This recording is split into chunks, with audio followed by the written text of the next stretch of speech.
Earlier today, the Region 6 COVID-19 Task Force held a press conference to deliver updates on COVID-19 in the region. Jalissa Hines reports.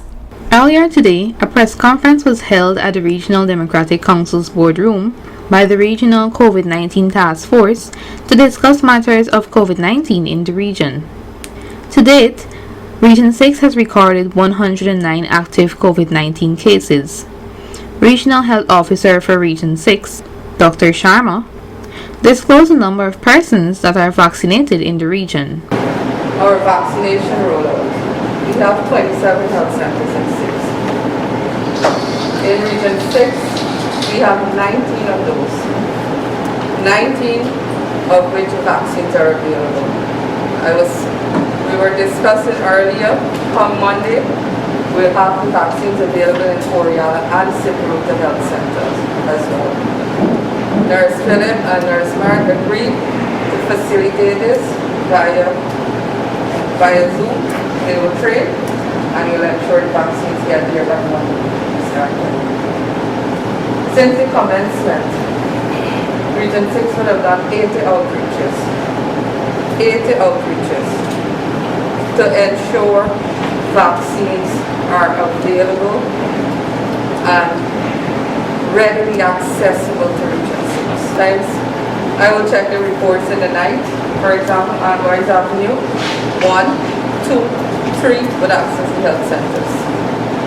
Edinburgh, Glasgow. This is one of the first health centers we rolled it out. To date, we check the reports in the evening. Sometimes 10 is probably the most. 10 is the most.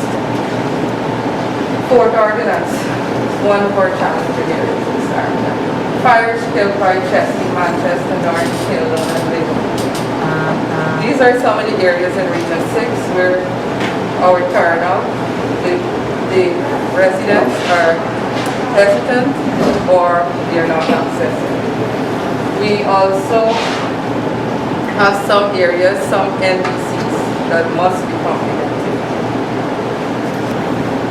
We find once the churches and the NDC, like Mr. Moore went house by house and he got his 100, that was a Manchester area.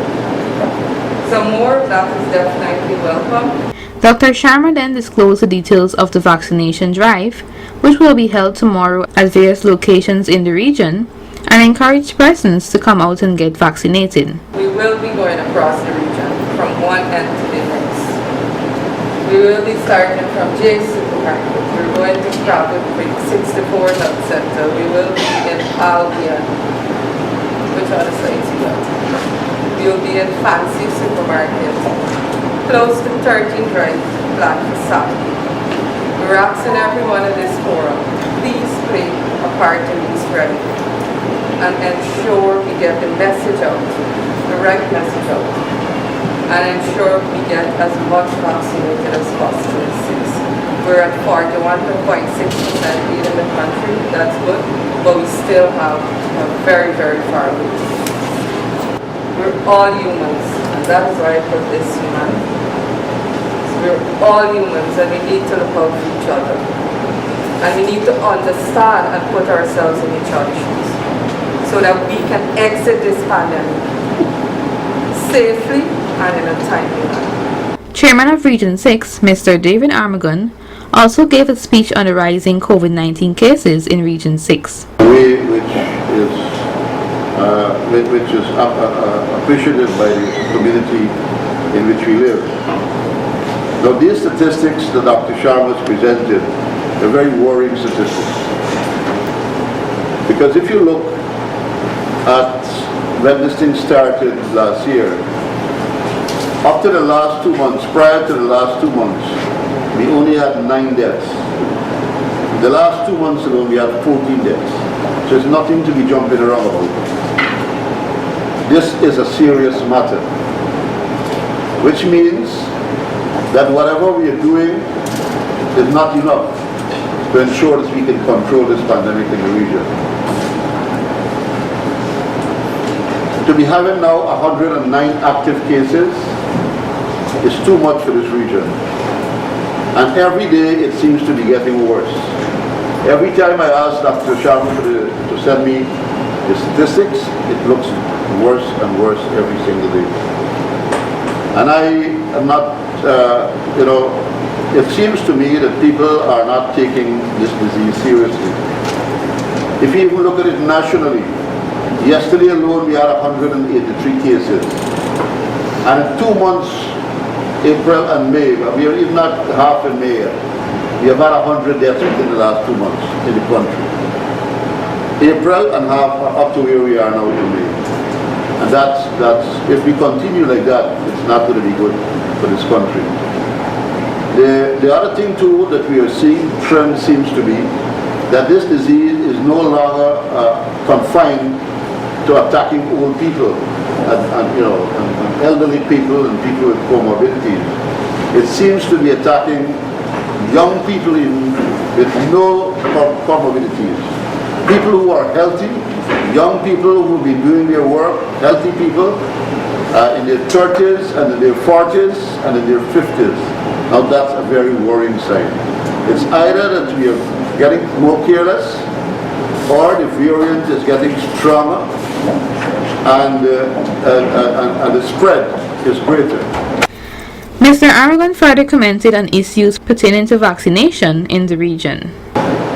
The worrying sign that we have been seeing too is that people who would have taken the first dose and who are due to come back for the second dose, some of them are hesitant to come back for whatever reason, I don't know.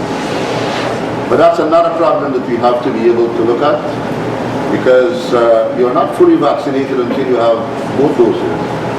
And so one alone will not be adequate. Even though one is important, the first dose is important, it's not enough to deal with the pandemic that we're dealing with at the moment. So we're hoping that good sense will prevail and people will take the vaccine. If you look at the areas too that were listed by Dr. Sharma, you will see a particular trend in some areas that are peculiar to certain things, whereby people are hesitant to take the vaccine.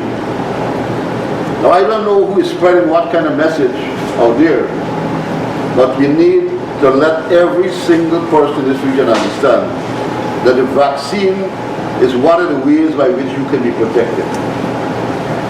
And therefore it is important that each one of us in this region take the vaccine so that we can protect not only ourselves, but our family, our relatives, and other people that live in the community in which you live. 4 doctors were acknowledged for their hard work and dedication. The doctors who received plaques were Dr. Caroline Jones, Dr. Ramdas, Dr. Javid Aziz, and Dr. Ernesco. Other issues relating to public health were discussed and some recommendations were made. Reporting for Channel 8 News, I am Julissa Hines.